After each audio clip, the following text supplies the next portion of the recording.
बिस्मिल्लाहिर्रहमानिर्रहीम स्टूडेंट्स, मैं हमारा one unique group of institution physics department की तरफ से हम टॉपिक कर रहे थे वेव पार्टिकल ड्युअलिटी। इसमें हम ये बात प्रूफ कर चुके कि लाइट मैटर की तरह बिहेव करती है, light behaves like a wave. इसमें हमने प्रूफ किए इंटरफेरेंस एज इट इज़। मैंने पिछले टॉपिक को ही यहाँ पर लिख रखा है। मैटर की तरह जब बिहेव करता है तो उसमें फोटो इलेक्ट्रिक इफेक्ट, कॉम्पटन और पेयर प्रोडक्शन हमने पढ़ी। फिर हमने जब पार्टिकल नेचर पर आए तो हमने मैटर में कहा कि मैटर पार्टिकल नेचर रखता है और डेफिनेटली मैटर के पास पार्टिकल नेचर ही होगी अगर उसके पास E/m है, उसके पास चार्ज है, उसके पास मैस है। तो ये सारी की सारी प्रॉपर्टीज़ इसकी होती हैं। These are the properties of matter. Wave proof हम कर रहे थे। तो नेक्स्ट हम इसी चीज़ को सॉल्व आउट कर रहे थे कि इधर matter can behave like a wave और not.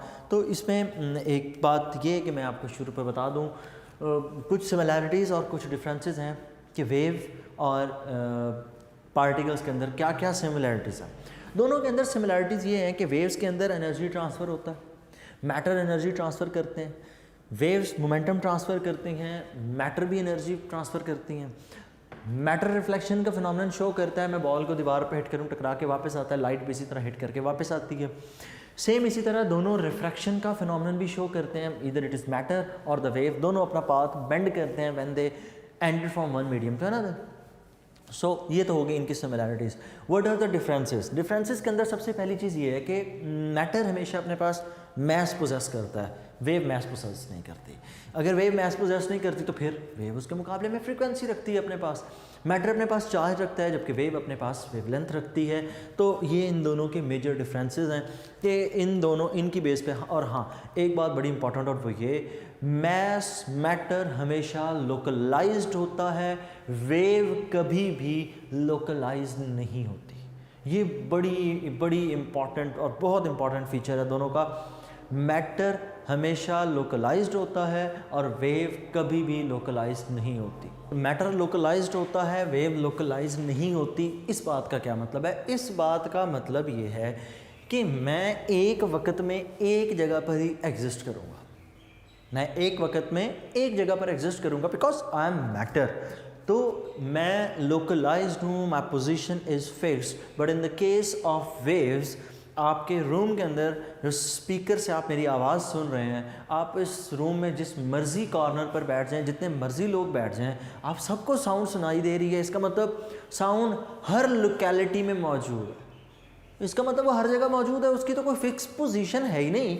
So it is localised. एक सूरज से वेव मेरे तक पहुंच रही है, वो लाइट रे हर पॉइंट पर बीच में एग्जिस्ट कर रही है, इसका मतलब वो लोकलाइज्ड नहीं है। मैं मैटर एक जगह पर लोकलाइज्ड होऊंगा। इधर it is the case of sound और the way any kind of wave, even of the light, जिस तरह मैंने एग्जांपल दी, दोनों केसेस में ऐसा ही होगा। अब नेक्स्ट इसमें प्रूफ जल्दी देखते हैं कि डेविसन और जर्मर ने किया क्या, बिलाखिर उन्होंने प्रूफ क्या करने की कोशिश की। डेविसन और जर्मर ने ना किया यूँ कि इनके पास था एक इलेक्ट्रॉन का सोर्स, इन्होंने लिया एक फिलामेंट, इन्होंने फिलामेंट यूज़ किया टंगस्टन का। ये टंगस्टन फिलामेंट है। इस फिलामेंट को जब आप करंट और वोल्टेज प्रोवाइड करते हैं, जो इन्होंने वोल्टेज प्रोवाइड किया दैट वाज अबाउट 54 वोल्ट्स, जो इन्होंने वोल्टेज प्रोवाइड किया। तो इसको जब वोल्टेज प्रोवाइड किया ना, तो हमें पता है कि थर्मियोनिक एमिशन का प्रोसेस हुआ होगा और यहाँ से इलेक्ट्रॉन्स एमिट होना शुरू हो जाते हैं। इन इलेक्ट्रॉन्स को उन्होंने हिट करवाया एक निकल क्रिस्टल पे। ये कोई निकल का क्रिस्टल मौजूद है, इस क्रिस्टल पे इन्होंने हिट करवाया और यहाँ से ये इलेक्ट्रॉन डिफरेंट लेयर से डिफ्रैक्ट होता है। अब ये डिफ्रैक्शन कैसे हुई, तो इसके ऊपर असल में टॉपिक है फर्स्ट ईयर फिजिक्स चैप्टर 9 का। मैं फिर भी आपको थोड़ा बहुत उसका कॉन्सेप्ट दे देता हूँ, एक ओवरव्यू, ताकि आपका कॉन्सेप्ट क्लियर रहे। अब यहाँ पर यूँ है कि आपके पास कोई भी निकल क्रिस्टल ही कह लें, फिर निकल क्रिस्टल की बात हो रही है तो निकल क्रिस्टल है। ये निकल क्रिस्टल के अंदर लेयर्स मैंने शो की एटम्स की। एटम इसके अंदर यूँ लेयर्स में होंगे ना, तो ये फर्स्ट लेयर है, ये सेकंड लेयर है। अ बीम ऑफ इलेक्ट्रॉन आपने इंसिडेंट करवाई, यहाँ से एक इलेक्ट्रॉन यहाँ से इंसिडेंट हुआ इस पॉइंट पे, दूसरी बीम ऑफ इलेक्ट्रॉन यहाँ से इंसिडेंट हुई इस पे।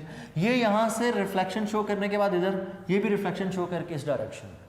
अब जब यहाँ पर आपके पास पड़ा है, इस पोजीशन पे पड़ा है source, obviously it will be a filament, यही वाला, और इस साइड पर यहाँ कहीं पर मौजूद है ऑब्जर्वर, मतलब आप यहाँ पर देख रहे हैं इसको, आपको यहाँ पर दो वेव्स नज़र नहीं आएंगी, you will see a diffraction pattern, आपको यहाँ पर इंटरफेरेंस डिफ्रैक्शन होती नज़र आएगी, और होगा यूँ कि आपके पास डिफ्रैक्शन पैटर्न यूँ बनेगा कि देखिए दो वेव्स आपकी तरफ ट्रैवल कर रही हैं, एक्स रेज आपने इंसिडेंट की, ये मैंने जो रेज दोनों इंसिडेंट की, ये दोनों रेज कौन सी थी, these both are X rays, इन दोनों को मैंने इंसिडेंट किया, इन्होंने जाकर मुझे उधर इंटरफेरेंस पैटर्न शो कर दिया, इंटरफेरेंस पैटर्न शो हुआ, अगर मुझे कंस्ट्रक्टिव इंटरफेरेंस मिल रही है, in case if I am saying a constructive interference pattern, या फिर I am observing a bright fringe, then what should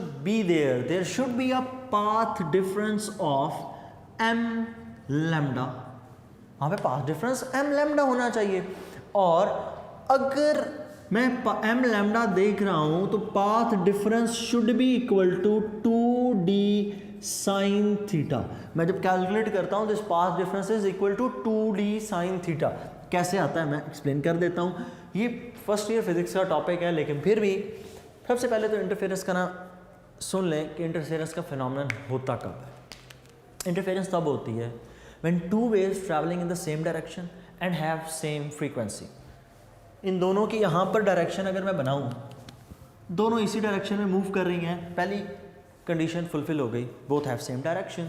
दूसरी कंडीशन ये है कि both have same frequency, yes both are the X rays, जब ये दोनों ही एक्स रेज हैं, अंडरस्टूड है कि इनकी फ्रीक्वेंसी भी सेम है, ऑब्जर्वर को दो अलग अलग वेव नज़र नहीं आएंगी, he will see a diffraction और interference pattern. Path difference find कर लेते हैं। अब पाथ डिफरेंस आपने कैसे फाइंड करना है, ये भी एक इंपॉर्टेंट बात है और समझने वाली है। पाथ डिफरेंस इस केस में हम यूँ फाइंड करते हैं, देखिए यहाँ से लेकर इस पॉइंट तक और यहाँ से लेकर इस पॉइंट तक दोनों वेव्स ने एक जितना डिस्टेंस ट्रैवल किया। अगर यहाँ तक दोनों का डिस्टेंस सेम है, मैं यहाँ से ड्रॉ कर रहा हूँ एक परपेंडिकुलर, ये आ गया एक परपेंडिकुलर, यहाँ से मैंने ड्रॉ कर दिया।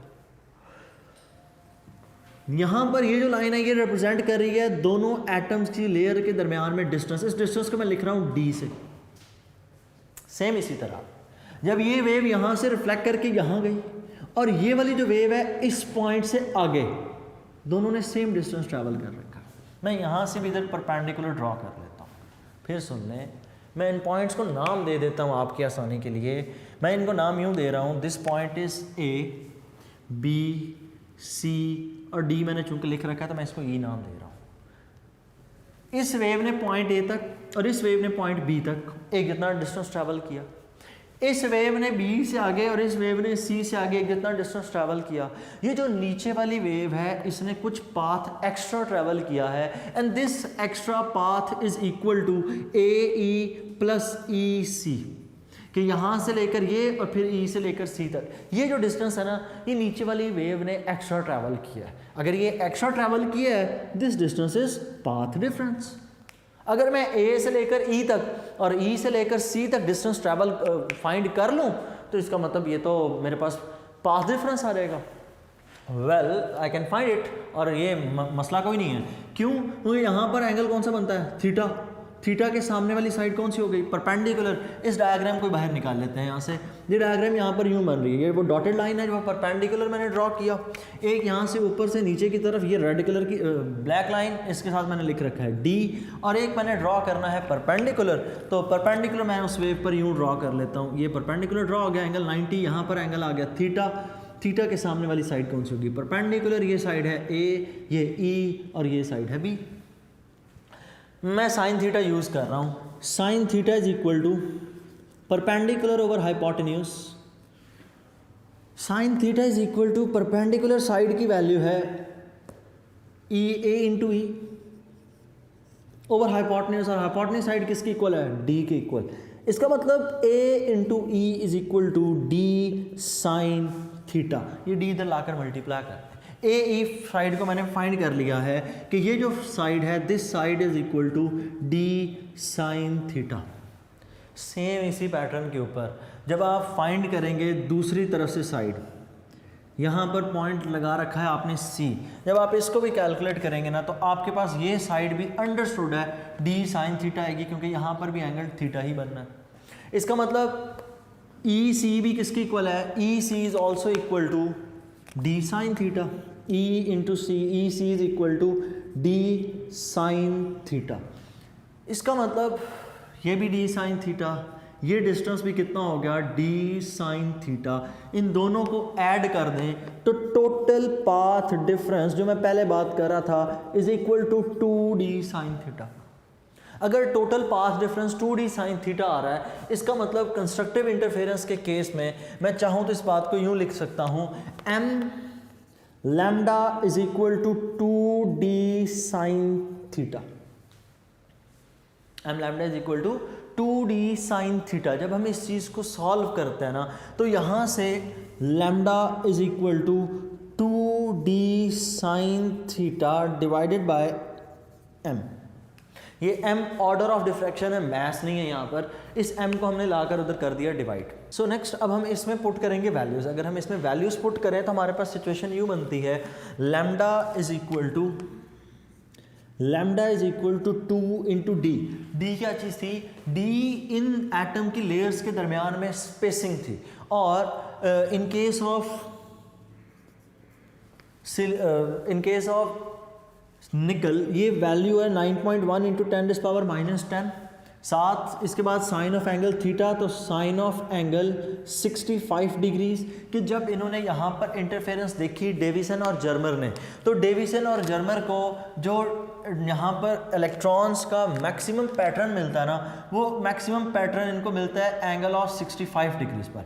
मतलब वो नॉर्मल के साथ यहाँ पर जो एंगल बना रहे थे, नॉर्मल जो वेव आ रही थी उसके साथ जो एंगल क्रिएट हो रहा था वो कितना हो रहा था, 65 डिग्री का। जब और divide by m order of diffraction, अगर फर्स्ट ऑर्डर हो तो उसके लिए m पुट हो जाएगा 1। मैं लैम्डा यहाँ से कैलकुलेट करूँ तो लैम्डा के लिए आंसर आता है 1.65 10⁻⁻10 मीटर। अगर एक्स रेज ये पैटर्न शो कर रही हैं, वो कर रही थी 1.65 10⁻⁻10। ये बात डेविसन और जर्मर से बहुत पहले की है। ये बात ऑब्जर्व किसने की थी, ये ब्रैग्स ने ब्रैग इक्वेशन है फर्स्ट ईयर के टॉपिक में। उन्होंने ब्रैग फैमिली, असल में दो फादर एंड द सन, दोनों साइंटिस्ट, उन्होंने ये फाइंड की थी Bragg's equation which says that 2d sine theta is equal to m lambda. ये जो इक्वेशन है this is called Bragg's equation. Bharat अगर यही पैटर्न हमें डेविसन और जर्मर में मिल गया तो इसका मतलब electron behaves like a wave. देखते हैं कैसे। डेविसन और जर्मर एक्सपेरिमेंट में क्या किया इन्होंने एक फिलामेंट में से इलेक्ट्रॉन्स एमिट करवाया। I am not talking about the X-rays, I am talking about electrons. ये इलेक्ट्रॉन्स निकल में से हिट करने के बाद निकल के ऊपर रिएक्शन भी करवाते हैं, ऑक्सीडेशन, क्योंकि इलेक्ट्रॉन्स ऑक्सीडाइज कर देते हैं किसी सरफेस को। बहरहाल इसको ऑक्सीडाइज करते हैं और सामने पड़े डिटेक्टर के ऊपर, फोटोग्राफिक फिल्म के ऊपर जाकर हिट करते हैं। इलेक्ट्रॉन्स का फोटोग्राफिक प्लेट्स पर हिट करना और वहाँ पर इंटरफेरेंस पैटर्न क्रिएट करना। कौन सा पैटर्न? Interference pattern. इंटरफेरेंस तो पैटर्न, ये तो वेव की प्रॉपर्टी है। इलेक्ट्रॉन क्या चीज़ है? Electron is a particle. क्या मतलब हुआ? Electron is behaving like a wave. फिर सुने इस बात को, फिलामेंट में से इलेक्ट्रॉन एमिट करवाए। कैसे एमिट करवाए? Thermionic emission. निकल क्रिस्टल पे हिट करते हैं, डिफ्रैक्शन पैटर्न बनता है जाके फोटोग्राफिक फिल्म के ऊपर। फोटोग्राफिक फिल्म के ऊपर डिफ्रैक्शन पैटर्न बनने का मतलब क्या है? वहाँ पर इंटरफेरेंस हो रही है एक किस्म की, या डिफ्रैक्शन भी हो रही है, तो क्या हुआ? वो भी प्रॉपर्टी वेव की है। तो इसका मतलब वहाँ पर क्या प्रोड्यूस हो रही? वेव्स का फिनोमेनन शो कर दिया। वेव्स की प्रॉपर्टी मैटर के पास, इसका मतलब matter should behave like a wave. पहली बात तो यहाँ से प्रूव हो रही थी। दूसरी चीज़ ये कि उन्होंने वेवलेंथ कैलकुलेट करने की कोशिश की। डेविसन और जर्मर ने जब वेवलेंथ कैलकुलेट करने की कोशिश की तो उन्हें इससे भी ज़्यादा शॉकिंग किस्म के रिजल्ट्स मिले।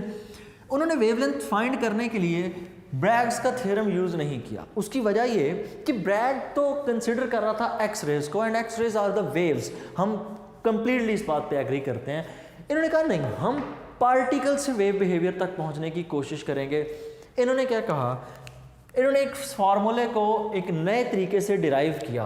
कहा कि ये इलेक्ट्रॉन्स चूंकि मूव कर रहे हैं, they must possess kinetic energy and that kinetic energy should be equal to 1/2 mv²।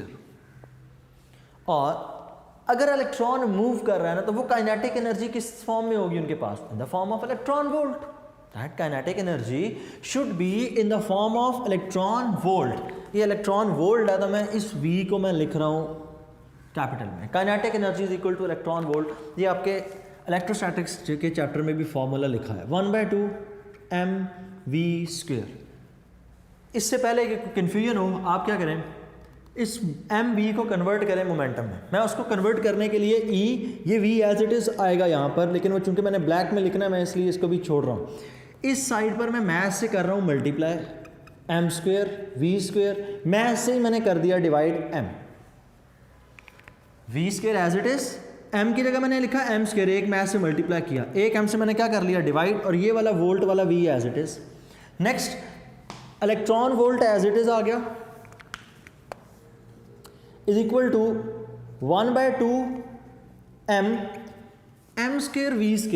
It is equal to mv whole square, m into v. ये तो मोमेंटम का फॉर्मूला होता है। 2m इधर डिवाइड हो रहा है, इधर लाकर मल्टीप्लाई कर दें, 2me साथ आ जाएगा v, ये वोल्टेज वाला v है, इज इक्वल टू इधर रहेगा mv²। इसका मतलब मोमेंटम p²। अगर ये मोमेंटम p² है, p को करें ना ख़त्म, स्केयर को ऊपर से कर दें ख़त्म, स्केयर होगा ख़त्म तो खाली क्या रह जाएगा momentum. Then P should be equal to, P is equal to, अगर मैं P की यहाँ पर वैल्यू पुट करूँ, it is equal to square root 2